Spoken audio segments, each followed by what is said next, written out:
Ku buka diriku luas kepadamu. Dalam gelap ku temukan terangmu. Semesta berlutut memuji namamu.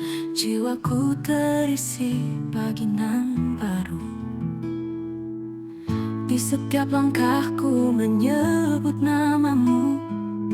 Di dalam hembus angin ku rasa kasihmu. Peganglah tanganku dalam ku mencari. Bab 19. Mengungkap kebenaran. Arif duduk di bangku taman kampus, matanya terpejam sejenak, mencoba menenangkan pikirannya. Meskipun ia sudah berada di titik yang lebih baik setelah pertemuan dengan rektor, kegelisahannya masih belum hilang. Berita tentang tuduhan terhadapnya terus tersebar, dan setiap kali ia berpapasan dengan teman-teman sekelas, mereka selalu menghindari pandangannya. Seolah-olah di balik tatapan mereka ada sesuatu yang tak terungkap, kecurigaan yang semakin menumpuk. Arif, suara Nisa memanggilnya dari kejauhan. Ia membuka matanya dan melihat Nisa mendekat, wajahnya tampak lebih serius dari biasanya. "Kita harus bicara," kata Nisa dengan nada tegas, tetapi ada sedikit kelelahan yang terpancar dari matanya. "Bicara tentang apa?" Arif menatapnya dengan cemas, merasa berat hati. Nisa duduk di sebelahnya, menghela napas panjang. "Aku sudah mulai menggalang dukungan. Beberapa teman sekelas bahkan beberapa dosen yang masih percaya padamu mulai bergerak. Mereka siap memberi kesaksian dan membantu kita mengungkap apa yang sebenarnya terjadi dengan proyek itu." Arif merasa sedikit lega, namun kekhawatiran masih menghantui pikirannya. Tapi, apakah itu cukup? Bagaimana kalau mereka malah berpihak pada Farhan? Dia punya banyak pengaruh di kampus. "Tidak akan seperti itu," kata Nisa dengan keyakinan, meskipun matanya tetap penuh kecemasan. "Aku tahu memang sulit, tapi kita harus tetap berjuang. Ini bukan hanya soal kamu, Arif. Ini tentang keadilan." Arif menunduk, merasakan beban di dadanya semakin berat. Aku tidak tahu kalau semua ini akan jadi seperti ini. Teman-teman, dosen mereka semua mulai menjauh. Aku merasa seperti orang yang dikhianati. Bahkan yang aku anggap sahabat Farhan bisa begitu tega." Nisa menatap Arif dengan penuh perhatian. "Aku tahu ini berat, tapi jangan biarkan itu membuatmu menyerah. Kamu harus ingat, kita tidak sendirian.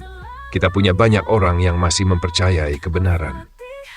Namun meskipun Nisa mencoba memberikan semangat, Arif merasa ada ketegangan yang semakin besar setiap harinya. Setiap kali ia berjalan di kampus, bisik-bisik di sekitar semakin keras. Teman-temannya yang dulunya akrab, kini menghindar atau berbicara dengan suara rendah, seolah takut kalau Arif mendengar. Bahkan di ruang kelas, ia bisa merasakan tatapan sinis yang menyentuh jantungnya. Percakapan dengan Farhan. Hari berikutnya, Farhan menunggu Arif di luar kelas. Matanya menyiratkan kebencian yang lebih dalam dari sebelumnya. Arif tahu bahwa ini adalah momen yang tak bisa dihindari. Mereka harus menghadapi ini sekali lagi. "Arif," Farhan mulai, suaranya terdengar dingin dan tajam. "Kamu memang pandai berpura-pura ya, tapi kamu tak akan bisa menipu semua orang selamanya. Lihatlah, teman-temanmu mulai menjauh. Mereka tahu siapa yang seharusnya dipercaya." Arif merasa emosi di dalam dirinya mulai memuncak, namun ia berusaha tetap tenang. "Farhan, cukup. Aku tidak akan membiarkanmu menghancurkan hidupku begitu saja. Aku tidak peduli dengan apa yang kamu katakan. Aku hanya peduli dengan kebenaran." Farhan tertawa sinis. "Kebenaran? Jangan terlalu naif, Arif. Kebenaran itu tidak ada di dunia ini. Hanya ada siapa yang punya kekuatan untuk mengendalikan situasi." Ia melangkah mendekat, bibirnya merekah dalam senyum mengejek. "Dan aku punya kekuatan itu." Arif menggenggam tangannya, berusaha mengendalikan amarah yang hampir meledak. "Tapi kamu lupa satu hal, Farhan. Kekuatanmu bisa menguasai orang-orang, tapi kebenaran akan datang, tidak peduli seberapa keras kamu berusaha menutupinya." Farhan hanya tersenyum, memandang Arif dengan pandangan penuh rasa benci. "Lihat saja nanti, aku akan pastikan kamu tidak pernah bisa mengelak dari apa yang sudah kamu buat." Farhan berbalik pergi, meninggalkan Arif dengan perasaan yang bercampur aduk, marah, bingung, dan tak berdaya. Satu hal yang Arif tahu, pertempuran ini belum berakhir. Malam itu, Arif kembali terjaga dari tidurnya, merasa cemas. Mimpi-mimpi buruk tentang Farhan, kampus, dan tuduhan yang tak berkesudahan terus menghantuinya. Dalam keheningan malam, ia menatap langit-langit kamar kosnya, bertanya-tanya, apakah jalan yang ditempuhnya benar? "Apa yang harus aku lakukan, Tuhan?" Arif bergumam pelan, merasa sendirian di tengah keramaian. Seiring berjalannya waktu, rasa cemasnya semakin besar. Ia merasa seperti tersudut dalam kehidupan yang sempit dan penuh dengan kebohongan. Setiap langkah yang ia ambil terasa semakin berat. Ia tahu, jika tidak segera mengambil tindakan, maka semuanya akan berakhir buruk. Percakapan dengan Nisa. Esok harinya, Arif bertemu dengan Nisa di perpustakaan. Mereka berdua duduk di sudut yang sepi, dikelilingi oleh tumpukan buku yang belum dibaca. Nisa menatap Arif dengan mata penuh perhatian, mencermati betapa gelisahnya sahabatnya itu. "Kamu kelihatan seperti sedang berperang dengan dirimu sendiri, Arif," kata Nisa lembut. Arif menghela napas panjang, meletakkan tangan di wajahnya.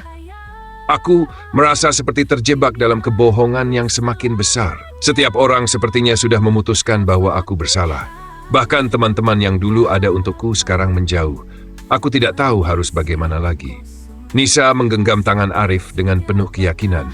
"Kamu tidak bisa biarkan mereka menang, Arif. Jika kamu menyerah sekarang, maka semua yang kita lakukan hanya sia-sia. Kamu harus lebih kuat. Kita harus memperjuangkan kebenaran ini sampai akhir." Arif menatap Nisa, merasa terharu dengannya. Meskipun di tengah ketegangan ini, ia tahu bahwa ia tidak sendirian. Aku tak tahu bagaimana caranya, Nisa, tapi aku tidak ingin menyerah begitu saja." "Dan kamu tidak akan pernah menyerah," kata Nisa dengan penuh keyakinan. "Kita akan mengungkapkan kebenaran, Arif, bersama." Arif dan Nisa kembali merencanakan langkah mereka untuk mengungkap kebenaran, tetapi semakin mereka bergerak maju, semakin jelas bahwa jalan yang mereka tempuh penuh dengan rintangan. Farhan semakin menjadi ancaman yang tak bisa mereka hindari. Hari-hari di kampus semakin berat bagi Arif. Farhan yang dulu sahabatnya kini menjadi sosok yang membuat setiap langkahnya terasa seperti bebatuan besar yang menghalangi jalan. Setiap kali Arif melihat Farhan, ada tatapan dingin yang tidak bisa disembunyikan. Arif mulai merasa bahwa pertarungan yang ia hadapi bukan hanya untuk membuktikan dirinya tidak bersalah, tapi juga untuk mempertahankan kepercayaannya pada sahabat yang kini menjauh. Namun, Nisa tetap menjadi cahaya yang menerangi jalan Arif di tengah kegelapan. Ia tidak hanya diam saja. Sambil terus menjalani tugas-tugasnya, Nisa mengumpulkan dukungan dari beberapa dosen yang masih percaya padanya. Bahkan dia mulai berbicara dengan mahasiswa yang lebih senior, mencari bukti-bukti untuk mengungkap kebenaran. Arif merasa cemas, tetapi juga terharu. Betapa Nisa benar-benar berjuang untuknya. Namun, semakin mereka berusaha, semakin banyak tantangan yang datang. Percakapan dengan Nisa. Suatu sore saat mereka sedang duduk di sebuah kafe kampus, Nisa menghadapinya dengan tatapan serius. "Arif, aku sudah bicara dengan Pak Andi dan Bu Ratna. Mereka bersedia membantu kita dengan surat yang bisa membuktikan bahwa uang itu hilang karena kelalaian, bukan karena kamu." Arif menatap Nisa, rasa terima kasih meluap dalam dirinya. "Nisa, kamu benar-benar membuat aku merasa tidak sendirian. Tapi bagaimana dengan Farhan? Dia terus saja merusak segala usaha kita." Nisa menarik napas panjang. "Aku tahu, dia tidak bisa menerima kenyataan bahwa kita berdua mulai lebih dekat. Tapi ini lebih dari sekedar masalah pribadi, Arif. Ini tentang kebenaran, tentang apa yang benar dan apa yang salah. Kita harus lanjutkan, tidak peduli apapun yang dia coba lakukan." Arif menundukkan kepala. "Tapi, apa yang dia katakan itu sangat mempengaruhi orang-orang, Nisa. Orang-orang mulai menatapku dengan cara yang berbeda. Aku tidak tahu bagaimana harus menghadapi ini semua." Nisa menggenggam tangan Arif dengan penuh keyakinan. "Kamu harus bertahan, Arif. Jangan biarkan apa yang orang lain pikirkan membuatmu goyah. Kita tahu kamu tidak bersalah. Kita tahu itu." Namun, ketegangan semakin meningkat saat Farhan tiba-tiba datang ke meja mereka. Wajahnya penuh amarah. "Kalian pikir kalian bisa menyelesaikan ini tanpa konsekuensi?" teriaknya, membuat beberapa orang di kafe menoleh. "Kalian bisa berusaha sekeras mungkin, tapi kalian tidak akan pernah bisa mengubah kenyataan." Arif berdiri, perasaan marah dan bingung bercampur aduk. "Farhan, kenapa kamu seperti ini? Kenapa kamu selalu berusaha merusak semuanya?" Farhan tertawa pahit. "Karena kamu tidak tahu apa yang sebenarnya terjadi, Arif. Kamu pikir kamu bisa begitu saja keluar dari semua ini dengan harga dirimu yang utuh? Tidak bisa. Tidak ada yang akan mendengarkanmu lagi." Nisa berdiri di samping Arif, menatap Farhan dengan penuh ketegasan. "Kamu tidak bisa terus-terusan berbohong seperti ini, Farhan. Kami akan mengungkapkan kebenaran, apapun yang terjadi. Dan kalau itu berarti kamu harus menghadapi kenyataan, maka kamu harus siap." Setelah pertemuan itu, Arif merasakan beratnya beban yang semakin menggulungnya. Ia merasa seperti berada di ujung jurang, dikelilingi oleh orang-orang yang ia cintai dan yang ia percayai. Namun semuanya terasa semakin jauh dan sulit. Ia berdiri di depan cermin, melihat wajahnya yang mulai kehilangan cahaya. Apakah ini takdirku? Pikir Arif. Apakah aku memang tidak pantas untuk meraih kebahagiaan ini? Namun, dalam kedalaman hatinya, Arif tahu bahwa ia tidak bisa menyerah begitu saja.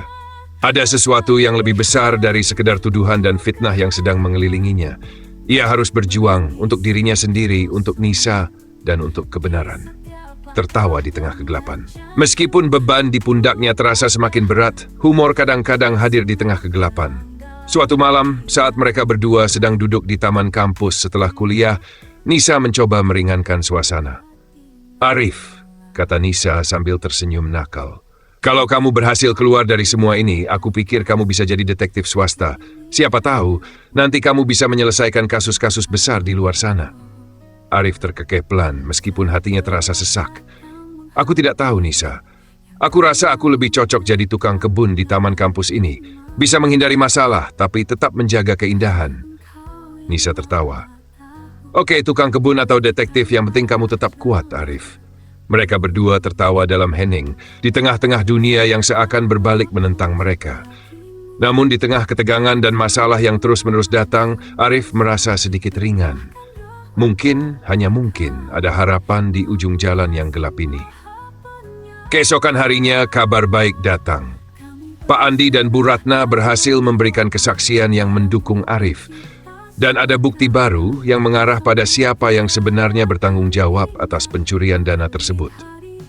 Meskipun Farhan terus menyebarkan fitnah, Arif merasakan sedikit cahaya yang menembus kegelapan yang telah lama menyelimutinya. Namun perjalanan untuk mengungkapkan kebenaran masih panjang.